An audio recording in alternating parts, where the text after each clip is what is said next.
13절에서 26절까지 말씀 교독하겠습니다. 에스겔 30장 13절에서 26절입니다. 오늘은 9월 16일 월요일 아침입니다. 9월 16일자 본문 에스겔 30장 13절에서 26절까지 말씀 교독합니다. 구약성경 1197쪽입니다. 주 여호와께서 이같이 말씀하셨느니라. 내가 그 우상들을 없애며 신상들을 높 가운데에서 부수며 애굽 땅에서 왕이 다시 나지 못하게 하고 그 땅에 두려움이 있게 하리라. 내가 바드로스를 황폐하게 하며 소안에 불을 지르며 노 나라를 심판하며 내 분노를 애굽의 견고한 성읍 신에 쏟고 또 노 나라의 무리를 끊을 것이라. 내가 애굽에 불을 일으키니 나라가 심히 침할 것이며 노 나라는 찢겨 나누일 것이며 놈 나라가 날로 대적이 있을 것이며 아벤과 비베셋의 장정들은 칼에 엎드려질 것이며 그 성읍 주민들은 포로가 될 것이라. 내가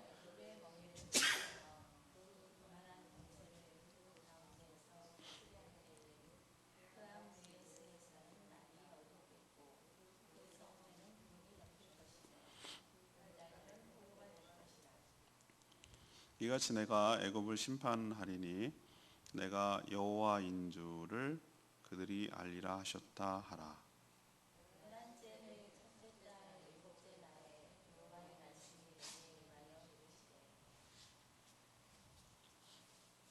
인자야, 내가 애굽의 바로 왕의 팔을 꺾었더니 칼을 잡을 힘이 있도록 그것을 아주 싸매지도 못하였고 양을 붙여 싸매지도 못하였느니라.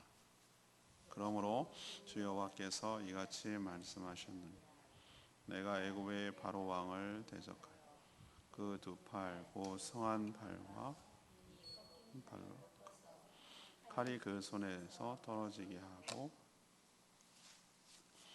애굽 사람을 문나라 가운데로 흩으며 뭇 백성 가운데로 해칠지라.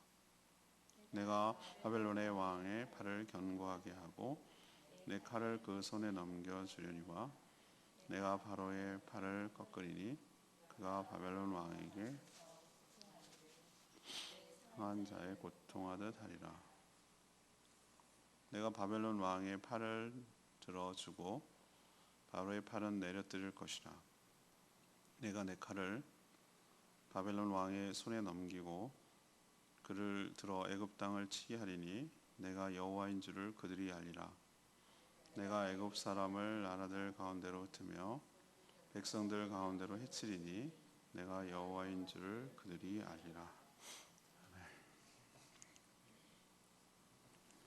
하나님이 시차를 두고 애굽이 어떤 식으로 망할 것인지 오늘 보여주고 있습니다. 바벨론이 침략해서 그들을 칠 때에 애굽의 우상들은 아무런 능력도 힘도 발휘하지 못할 것이고 또 애굽의 주요 도시들은 무너지고 백성들은 죽거나 살아있다 하더라도 포로로 끌려갈 것이라고 오늘 예언하고 있습니다. 애굽은 이미 내분을 또 내전을 통해서 약해질 대로 약해졌고 유다를 도와줄 능력도 의지도 없는 그런 상태였습니다. 이런 일을 통해서 하나님의 존재와 그의 능력을 입증하실 것이다 라고 말하는 내용이 오늘 내용이 되겠습니다. 오늘 질문은 유다는 누구를 의지해야 하는가? 그러면 우리에게로 바꾸면 성도는 누구를 의지해야 할까요? 이렇게 바꿀 수가 있겠죠. 먼저 첫 번째로 알려주시는 것은 애굽, 이집트는 절대 신뢰의 대상이 아니다라는 것을 우리에게 가르쳐 줍니다. 당시 이 강대국, 양대 강대국은 바벨론하고 애굽이었습니다. 주변 나라들은 두 나라 사이에서 어느 쪽에 붙어야 할지 고민했고, 또 유다 역시 그랬습니다. 지금도 옛날에는 소련이라고 부르는 나라와 미국이 서로 라이벌 관계이고 또 그 경쟁 관계에 있었죠. 그래서 소련 편에 쓰는 공산권들 그쪽에 다 섰고, 자유진영에는 미국 편에 서고 이런 거였죠. 근데 러시아가 이제 좀 무너지고 힘이 약해지면서 오히려 그 틈을 중국이 차지하고, 또 중국이 자기 편을 끌어들이려고 지금 길을 쓰고 있습니다. 1대1로 정책이라는 거 이런 것이 자기 세력을 확대시키기 위한 것이죠. 그때도 비슷했던 것 같아요. 유다는 그 여러 나라들이 이제 고민을 하는 거죠. 어느 쪽에 붙어요. 근데 유다는 신흥 강국, 새로 떠오르는 강대국이라고 할 수 있는 바벨론보다는 전통적으로 오랫동안 강국이었던 이집트, 애굽을 의지했던 것 같아요. 거기에 더 마음을 뒀던 것 같습니다. 그 결과가 무엇인지 하나님이 보여주시기를 원하셨어요. 하나님은 바벨론이 애굽을 침략하게 하셨습니다. 그래서 애굽이 의지하던 신들은 우상의 형태로 나타나는 것이죠. 출애굽기도 여러 번 얘기했습니다만 10가지 재앙을 왜 굳이 10가지씩이나 얘기를 해야 될까? 하나님이 그렇게 무능한가? 한 방에 안 되나라는 게 아니고, 이집트인들이 믿고 있던 신이 그 하나씩 치는 거예요. 그랬을 때 그 신이 얼마나 무능하고 아무것도 실체가 없는 허상인가? 1차적으로는 애굽의 사람들에게 알려주려는 거고, 그 400년 동안 그 문화 속에 잠겨서 노예로 살아가던 이스라엘 백성들에게도 깨닫게 해주려는 거예요. 그게 아무것도 아니구나. 그들이 믿고 있는 신은 정말 별거 아니구나라는 것을 보여줘야 하나님을 더욱 신뢰할 거 아니겠어요? 그런 의도예요. 그래서 오늘도 여기 얘기를 하고 있죠. 13절인가요? 우상들을 없애며 신상들을 부수고 이런 얘기를 하고 있는 것은 애굽이, 그리고 애굽의 여러 나라들이, 애굽이 한 나라만 있는 게 아니고 이 도시국가처럼 이렇게 힘을 합쳐서 했던 것으로 보여요. 그런 나라들, 도시들이 아무런 능력을 발휘하지 못하고 무능한 존재라는 것을 하나님이 이 바벨론 침략을 통해서 보여주시려고 하는 것이죠. 그래서 애국 곳곳에 있던 도시들은 이 하나님의 심판, 도구로 사용한 바벨론의 침략으로 인해서 무너지고 황폐화된 것을 오늘 볼 수 있습니다. 하나님은 애굽 심판을 통해서 애굽이 스스로 지켜내지 못하고 있고, 그 어떤 것도, 그들의 우상도 안전을 지켜주지 못한다라는 것을 분명하게 보여주고 있는 것이죠. 누가 세상을 통치하고 다스리는지 이것을 통해서 입증하려고 하는 것입니다. 우리도 참 비슷해요. 왜 그러냐면은 강대국 사이에서 늘 고민해야 되는 입장에 있어요. 그렇다고 우리가 너무 약소국인가 그런 건 아니에요. 이제 옛날처럼 그렇게 구한말처럼 막대할 정도로 힘이 약한 존재는 아니라는 것을 세계 여러 나라들이 알아요.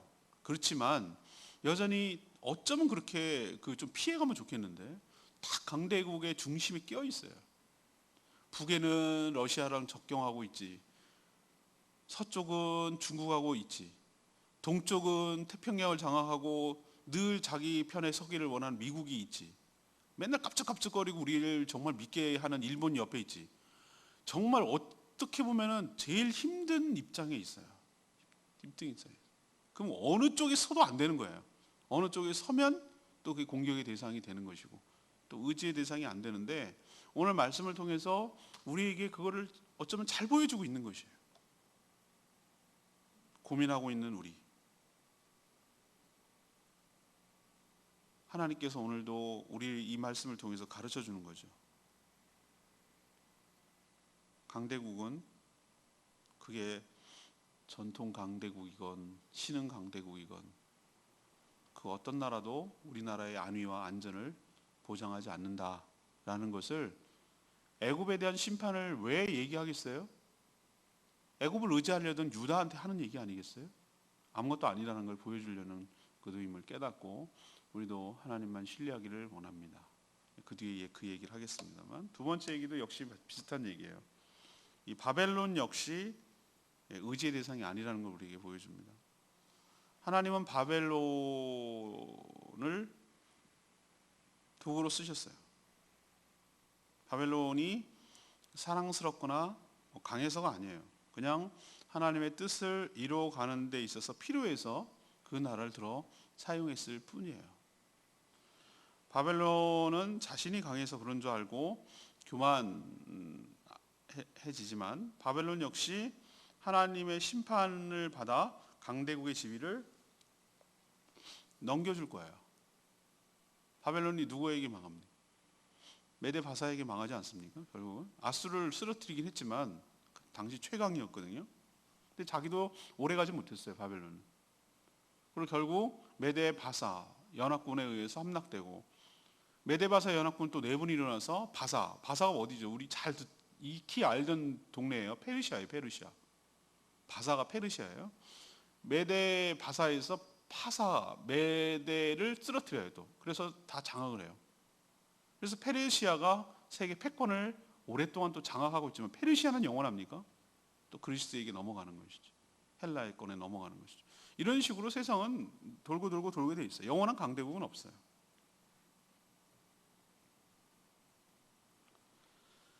하지만 그 당시 하나님의 뜻을 분별하는 것이 생존에 직결되는 거예요. 그래서 그 당시로 돌아가자면, 그래서 에레미야 선지자는 뭐라고 얘기했습니까? 그토록 애굽을 의지하지 마라.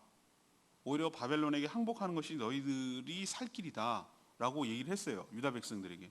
그랬더니 뭐라고 그럽니까? 저런 매국노 같은 놈 막 이렇게 욕을 했어요. 그리고 고난을 받고 가두기도 하고 막 죽이려고 했어요.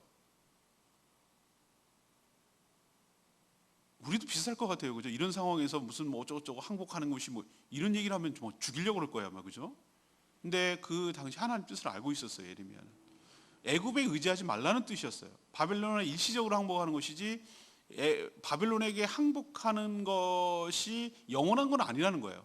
하나님께서 치셔서 징계를 받고 매를 달게 받아야 다시 회복할 수 있는 길도 있는 것이다 라고 얘기하려고 하는 거였는데, 그런 말을 하니까 막 잡아먹을 듯이 덤볐잖아요. 아무튼 예레미야가 하고 싶었던 얘기는 뭐냐면은 애굽 의지하지 마라. 굳이 그런 그 상황 속에 들어가자면 애굽보다는 바벨론 쪽에 서라. 그렇지만 바벨론 역시 궁극적으로 의지와 신뢰의 대상은 되지 못한다.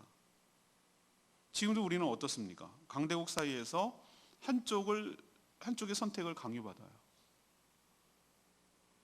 일본하고 우리하고 사이가 안 좋은 틈을 이용해서 중국은 지금 꿍꿍 있는 거예요. 왜 가만히 있고 막 우리 편 들어주는 줄 아십니까? 우길기 막 얘기하니까 막 중국이 우리 편 들어줘요. 그거 왜 그러겠어요? 더 틈을 벌려서 일본하고 떼놓으려는 게 아니고 미국하고 떼놓고 싶은 거예요. 그래서 자기 편, 적어도 자기 편까지는 아니라도 미국 편 안 들게 만들려고 길을 쓰는 것이에요. 자, 그럼 우리가 중국 편 들면 중국이 보여줄까요? 천만의 말씀이에요. 얼마나 우리를 무시하겠습니까? 자기 마음대로 할 것이고 얼마나 우리를 깔보고 우습게 여기겠습니까? 중국은 미국보다 더할 나라거든요. 그러니까 어느 쪽도 우리를 안위를 보장하지 못해요. 우리가 그나마 그래도 미국하고 동맹에 있다고 하니까 중국이 우리한테 함부로 못하는 거라고 나는 생각을 해요. 미국이 좋아서가 아니에요. 우리가 이뻐서가 아니라 중국이 미국을 의식하기 때문에 우리를 함부로 못하는 거라 이 말이죠. 시대를 분별하되 의지하지는 않아야 되는 것이 우리의 태도여야 할 줄로 믿습니다. 그 어느 것도 우리의 안위를 보장하지 않는 것 기억하시기를 바랍니다. 세 번째가 바로 하고 싶었던 얘기인데, 오직 하나님만이 믿음의 대상이라는 것을 우리에게 보여줍니다. 애굽의 여러 도시들이 나오죠. 저도 지도 찾아가면서 하나씩 손을 짚어갔는데, 남쪽에 있는 수단서부터 밑에 있는 이디오피아 이쪽에 있는 것부터 북쪽에 있는 여러 삼각주에 있는 도시까지 막 여러 도시가 한꺼번에 나오니까 이게 도대체 뭐, 우리는 이집트 카이로만 알지 이 옛날 도시 이름까지 어떻게 알겠어요?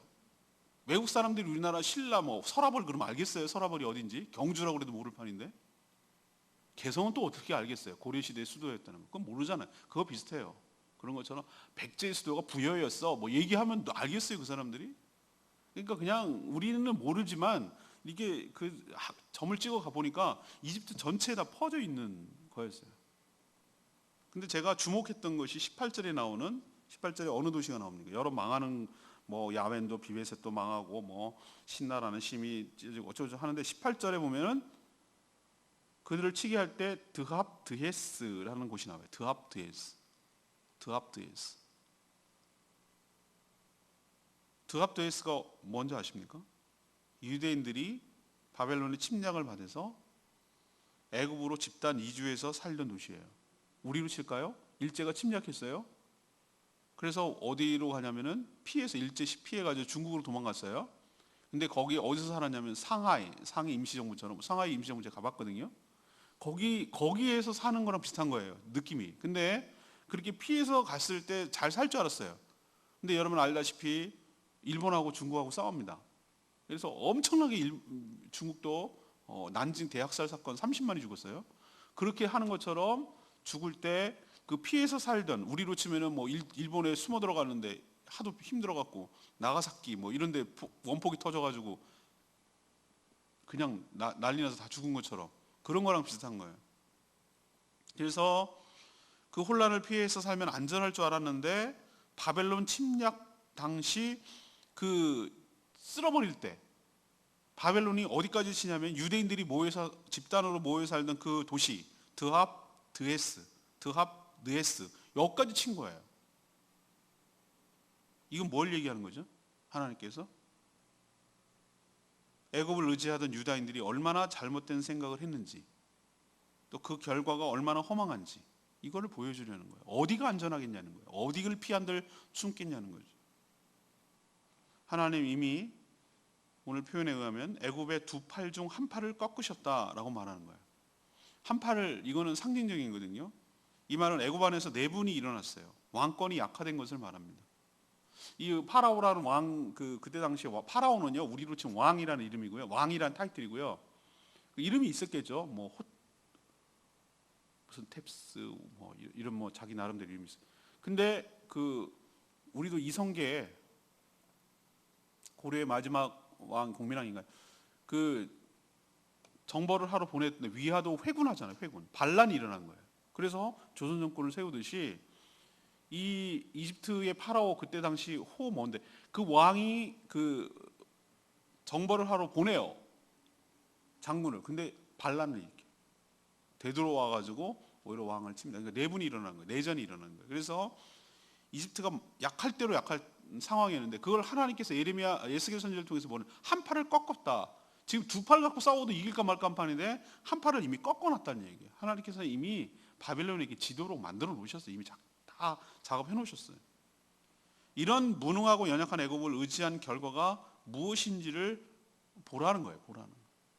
오늘 하나님께서 오늘 말씀을 통해서 유독 하시고자 하는 얘기들 전 레마의 말씀에도 나오겠지만 이 19절, 25절, 26절 똑같이 나오는 말씀이 뭐죠? 내가 여호와인 줄을 그들이 알리라. 이 말씀을 하셔요.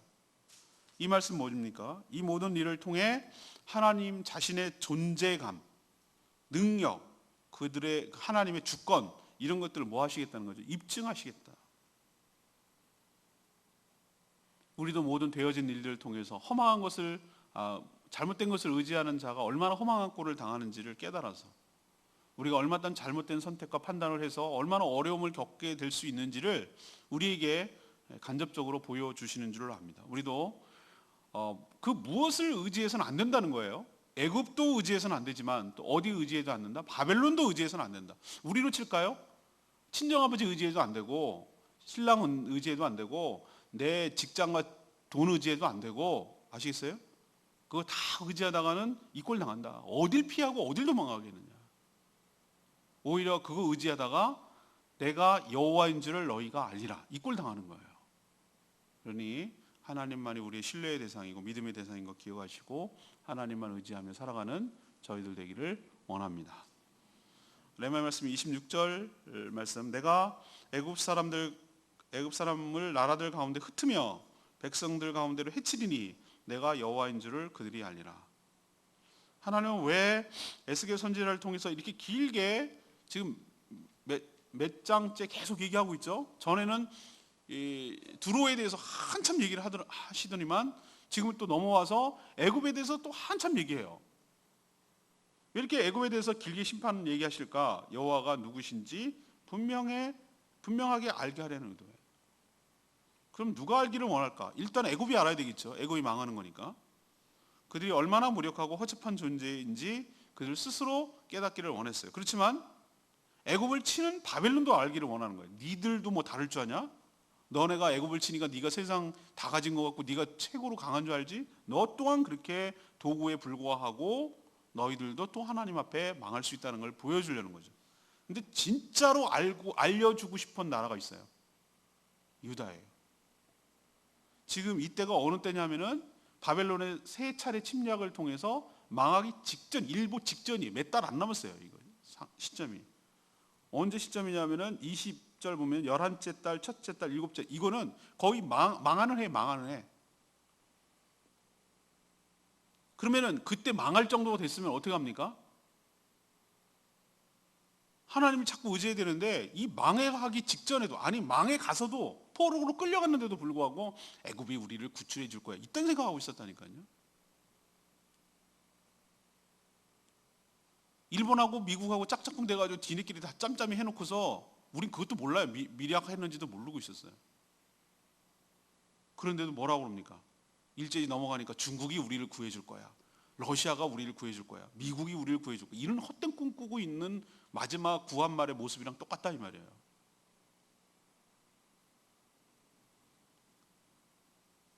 유다는 이 하나님의 예언을 통해서 얼마나 잘못된 것을 의지했는지, 그 결과 무엇인지를 깨닫고 오직 하나님께로 돌이키고 하나님만 의지하고 살아야 된다는 것을 가르쳐주고, 이 성경을 읽고 묵상하는 우리들에게도 무엇을 자꾸 의지해야 될, 보이는 무엇을 의지하려고 하는 그런 마음을 다 버리고 오직 하나님만 의지하며 살아가는 저와 여러분 되기를 소망합니다. 오늘 질문이 뭐였습니까? 성도는 누구를 의지해야 할까요? 이것이 오늘의 질문이에요. 첫 번째, 애굽은 절대 신뢰의 대상이 아니라는 걸 하나님께서 보여줬어요. 그럼 바벨론은 그 역시 의지의 대상이 아니라는 걸 보여줬어요. 그러면 오직 하나님만이 믿음의 대상이라는 것을 우리에게 가르쳐주고 있는 줄로 믿습니다. 여러분도 오직 하나님만 신뢰하시기를 바랍니다. 사람 믿다가 많이 당하는 사람 많이 봤어요. 물질 의지하다가 된통당하는 사람 저도 많이 봤어요. 사람은 사랑의 대상이지 신뢰의 대상이 아니에요. 누구도 믿지 마세요. 사람은 믿음의 대상이 아니에요. 그냥 사랑의 대상이에요. 물질 절대로 의지의 대상이 아니에요. 물질이 나를 속이고 나를 오히려 더 괴롭혀요. 하나님만이, 변함없는 하나님만이 나의 믿음과 신뢰, 기대할 수 있는 유일한 분인 줄로 믿고 하나님만 의지하고 살아가는 저와 여러분 되기를 소망합니다. 오늘 말씀 들고 기도하기 전에 300장 찬양지 부르고 기도하겠습니다.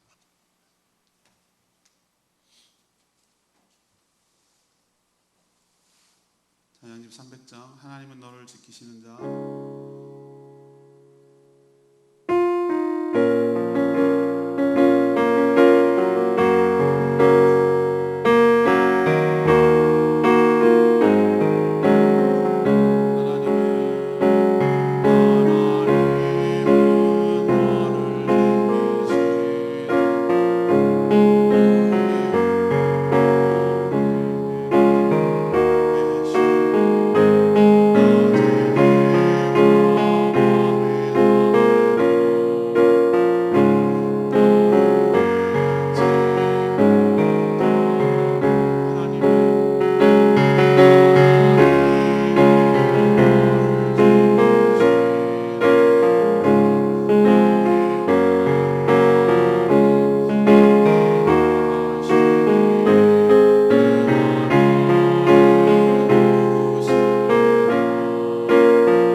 대상이 되지 못합니다. 사람은 더합니다. 물질은 더하고요. 하나님만이 우리의 신뢰의 대상인 것을 믿고 평생 동안 하나님만 의지하며 바라보며 신뢰하며 살아가는 저희들 되게 달라고 주여 외치며 기도하겠습니다. 주여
강대국 편에 서야 할지 늘 선택을 강요받습니다.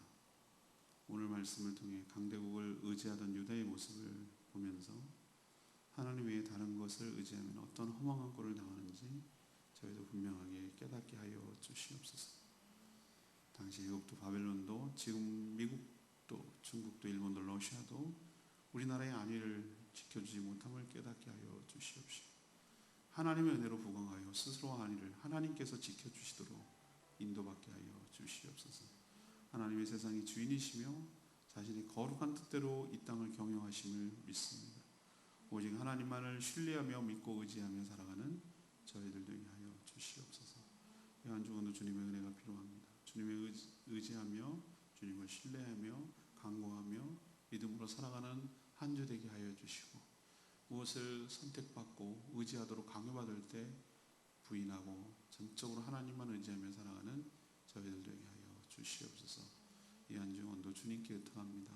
간구하는 기도마다 응답하여 주시고 오늘 하루도 우리의 발걸음을 선한 길로 인도하여 주시옵소서.